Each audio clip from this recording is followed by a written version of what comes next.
Привет, ребята! Это Наташа. Сегодня я хочу поговорить с вами о том, как определить род имен существительных в русском языке. Вы, наверное, уже знаете, что в русском языке есть всего 3 рода. Это мужской род, женский род и средний род. Если ваш родной язык английский, то, наверное, вы смотрите на все эти объекты вокруг вас, например, стол, лампа, шкаф, картина, и вы думаете, что все эти слова среднего рода, потому что ведь они вещи, это же не женщина и не мужчина, это простые вещи, они не живые. Но оказывается, что стол мужского рода, а лампа женского, шкаф мужского рода, а картина женского рода. Почему? Так уж сложилось в русском языке. Ну и что? Ну пусть шкаф будет мужского рода, а там картина женского рода. Мне-то какая разница? Если вы так думаете, то вы ошибаетесь. Потому что для того, чтобы хорошо говорить по-русски, нужно обязательно знать род имен существительных. А зачем знать род существительных? Может быть, я и не знаю рода, могу хорошо говорить. Зачем? Вам нужно знать род имен существительных для того, чтобы согласовать их с прилагательными. Например, большой дом, а не большая дом. Большая дом – это неправильно. Также для того, чтобы согласовать существительные с местоимениями. Например, эта сумка, а не эта сумка. И также для того, чтобы согласовать существительные с глаголами в прошедшем времени. Например, стул стоял, а не стул стояло. Стул стояло – это неправильно, это абсурд. Конечно, даже если вы не будете знать рода существительного, то русские вас поймут. Но когда существительное и прилагательное местоимение или глагол в прошедшем времени согласованы неправильно, то это очень режет ухо и звучит смешно. Если вы хотите говорить по-русски по-настоящему очень-очень хорошо, то вам надо обязательно разобраться с родом имен существительных. Может быть, вы уже хорошо в этом разбираетесь? Вот маленький тест для вас. Выберите правильный вариант. Пальто. Красивый, красивая или красивое пальто. Конь. Мой, моя или моё конь. Собака. Собака шел, шла или шло. Вы знаете ответы? Если вы знаете ответы, то напишите их в комментариях. Ну а если вы не знаете или сомневаетесь, то продолжайте смотреть. И я постараюсь вам как можно понятнее объяснить, как узнать, какого рода ваше существительное. Итак, начнем. Для того, чтобы узнать род имени существительного, сначала нужно его поставить в начальную форму. Для существительного начальной формой является форма единственного числа и в именительном падеже. Скажу по-другому. Посмотрите в словарь. В словаре все существительные указаны в их начальной форме. Вот, например, посмотрите, я нашла словарь в интернете, и здесь все эти существительные в их начальной форме. Дом, жилище, здание, помещение. Почему это важно? Мы определяем род существительного по окончанию в начальной форме. И если вы просто возьмете слово из текста, например, слово «дома», это дом во множественном числе, и посмотрите на окончание этого слова, вы можете подумать, что это слово женского рода, и это было бы ошибкой. Есть короткий путь к определению рода. Просто загляните в словарь. Чаще всего около слова указан его род. Вот, например, я открыла страничку ударение.ru.ру и ввела туда слово «дом». Смотрите, около слова указано, что это существительное, оно мужского рода и неодушевленное. Все очень просто. Но допустим, что вы не хотите идти коротким путем. Вы хотите знать, как отличить существительное женского рода от существительного мужского или среднего рода. Это знание, конечно же, вам пригодится, потому что не всегда у нас есть словарь под рукой. Хорошо, смотрите. У вас есть существительное в начальной форме. Сейчас вам нужно посмотреть на последние буквы этого слова. Вот вам табличка.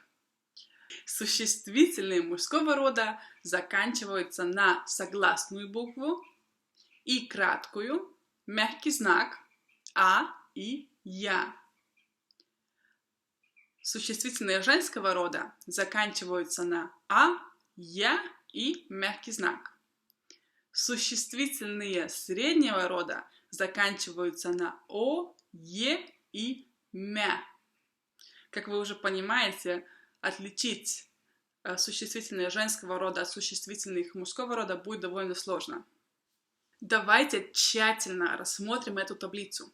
Начнем с существительных мужского рода. Во-первых, все существительные, которые заканчиваются на согласную букву или на «и» краткую, всегда мужского рода. Вот вам несколько примеров. Мальчик, компьютер, карандаш, телефон, стол, хлеб, дом, журнал, герой, друг, май, музей. Все эти существительные мужского рода. Во-вторых, окончания «а» и «я» считаются окончаниями существительных женского рода. Но есть также существительные мужского рода, которые заканчиваются на «а» и «я». Такие существительные обозначают лица мужского пола. Что это значит? Это значит, что если вы видите существительное с окончанием «а» или «я», скорее всего, что это существительное женского рода. Но если это существительное обозначает человека мужского пола, то и род будет мужской. Например, мужчина, юноша, дедушка, дядя, папа. Тут будет, кстати, упомянуть и уменьшительно-ласкательные формы мужских имен. Они тоже часто заканчиваются на «а» или «я». Например, Саша, Алёша, Вова, Дима, Ваня, Коля, Костя, Петя. У нас еще остались существительные мужского рода, которые заканчиваются на мягкий знак. И здесь у нас проблема, потому что на мягкий знак заканчиваются не только существительные мужского рода, но и существительные женского рода. В большинстве случаев род таких существительных нужно запомнить. Но я вам немножко помогу. Чуть позже я дам вам несколько подсказок. Давайте сейчас поговорим о существительных женского рода. Большинство существительных женского рода заканчиваются на «а» или «я». Например, мама, тетя, бабушка, сестра, девочка, женщина, семья, фамилия, родина, луна, звезда, страна, демократия, инфляция, революция, собака, подруга, больница, школа, работа. Ну и, как я уже говорила, есть существительные женского рода, которые заканчиваются на мягкий знак. И я поговорю об этом чуть позже. Существительные среднего рода отличить легче всего. Они заканчиваются на «о», «е» или «мя». Например, яблоко, зеркало, лицо, дерево, бюро, метро, кино, вино, солнце, море, здание, здоровье, телевидение, время, имя. Вот еще несколько слов, которые вам пригодятся. У этих слов странные окончания для русского языка, потому что эти слова они не русские, они взяты из других языков, и они принадлежат к среднему роду. Интервью, меню, жюри и такси. Итак, давайте сейчас поговорим поподробнее о существительных с мягким знаком на конце. На мягкий знак заканчиваются существительные женского и мужского рода. Что же делать? Как узнать, к какому роду принадлежит конкретное слово с мягким знаком на конце? Вот вам несколько подсказок. Первая подсказка. Все названия месяцев мужского рода. Например, январь, февраль, июнь, июль, сентябрь, октябрь, ноябрь, декабрь. Все это мужской род. Подсказка номер 2. Почти все слова с «арь» на конце тоже мужского рода. Например, словарь, календарь, царь, секретарь, пекарь, сударь, дикарь. Мне пришли в голову только 2 существительных женского рода с «арь» на конце. Это гарь и тварь. Подсказка номер 3. Большинство существительных, у которых на конце есть «тель», чаще всего обозначают профессии или должности и тоже являются существительными мужского рода. Например, учитель, водитель, строитель, деятель, любитель, писатель, создатель, спаситель, заседатель, воздыхатель, основатель, победитель. Но будьте осторожны. Такие слова, как метель и постель, тоже имеют «тель» на конце. Но эти слова женского рода. Запомните, что с «тель» могут быть также и слова женского рода. Подсказка номер 4. К женскому роду относятся слова, которые заканчиваются на «чи», «щи» и «щи». Например, ночь, мышь, вещь, дочь, мелочь, помощь, чушь. Ну и подсказка номер 5. Слова с «ость» на конце тоже женского рода. Например, злость, радость, гордость, тупость, наглость, хитрость, мудрость, смелость.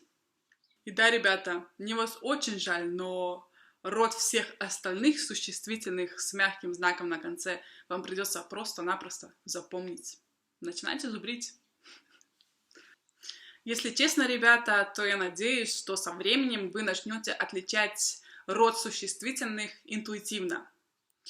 Потому что я думаю, что если вы читаете много на русском языке, а также часто слушаете русские песни или смотрите программы на русском языке, фильмы на русском языке, то вы слышите все эти существительные вместе с местоимениями или прилагательными, или глаголами в прошедшем времени.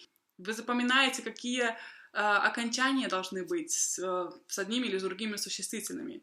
И, может быть, вы не думаете в тот момент, когда вы слушаете, что вот это существительное женского рода, а вот то мужского рода. Но со временем вы просто услышите фразу «белый лампа», и вы будете понимать, нет, что-то тут не так, звучит плохо. И вы сможете сами исправить и сказать «белая лампа», потому что лампа — это женский род. Хочу сказать еще несколько слов. Во-первых, вы знаете, что есть слова, которые не имеют формы единственного числа. То есть это слова, которые всегда во множественном числе. Например, ножницы или брюки. То род таких слов определить нельзя, потому что, ну да, они постоянно во множественном числе. А я вам говорила, для того, чтобы определить род существительного, нужно его поставить в начальную форму, то есть в единственном числе и в именительном падеже. И еще есть существительные общего рода. Что это значит? Это такие существительные, которые могут идти с прилагательными и местоимениями и глаголами в прошедшем времени, как в форме женского рода, так и в форме мужского рода. Вот я вам дам несколько примеров таких существительных. Коллега. Ну вот смотрите, если вы говорите о женщине, то вы говорите «моя коллега». Но если вы говорите о мужчине, то «мой коллега». Видите? Вот еще несколько примеров.